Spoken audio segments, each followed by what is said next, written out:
from Saraswati Vidyaniketan Public School. So my question is, according to you, what is the biggest challenge that India faces today in maintaining peace and harmony among its diverse communities? Well, in many ways, our biggest challenge is the fact that not everybody is equally committed to peace and harmony. The problem is there are elements in our politics, in our society, that believe in promoting themselves through dividing Indians, through attacking Indians on the grounds of their religion or their caste or their community or their gender. Therefore, all the things we've been talking about the whole evening are essential for us to promote.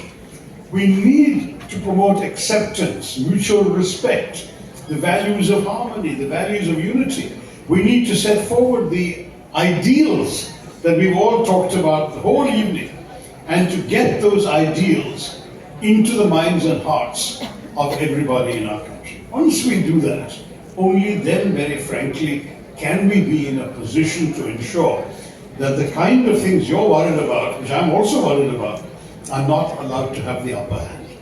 Let me be very honest. If our politics divides, then our citizens must unite. It is our collective responsibility to work for unity, to work for harmony, to work for getting us all together.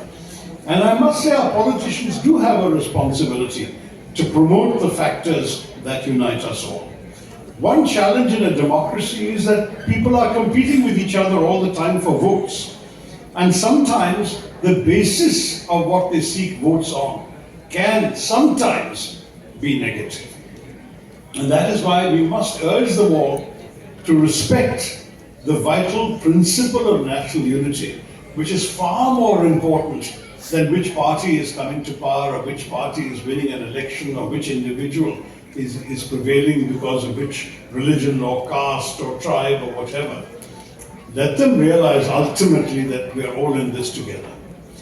In fact, since this is the last question, I'm going to end with a story from our Puranas.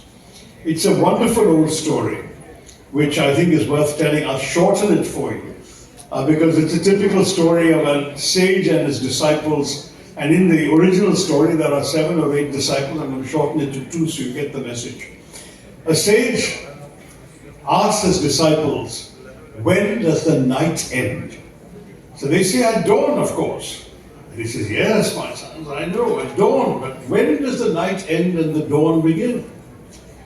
And the first disciple, who's from our snowy Himalayan north, he says, I know. He says, it's when the first shafts of sunlight glint off the snow and ice on the peaks of the Himalayas. And the light from that is reflected around the sky. That's when the night ends and the dawn begins. So the sage says, no, my son. He turns to the other disciple. And he says, I know. He says, because he's from the tropical south, he's from Kerala probably. So he says, it's when the first streaks of sunlight illuminate the palm fronds on the coconut trees, swaying gently in the breeze above the paddy fields. That is when the night ends and the dawn begins. And the sage says, no, my sons. He says it is when 2 people from the farthest ends of our land meet as strangers but embrace as brothers.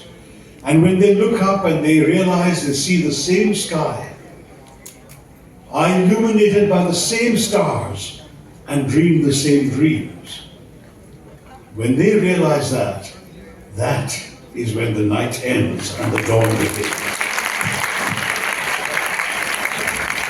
So our country has seen many and many a dark night in the centuries that have passed. Let us all work together, your generation in particular, that is growing up to inherit this country. Work to ensure that we will all see a new dawn. Thank you all very much. Thank you, sir.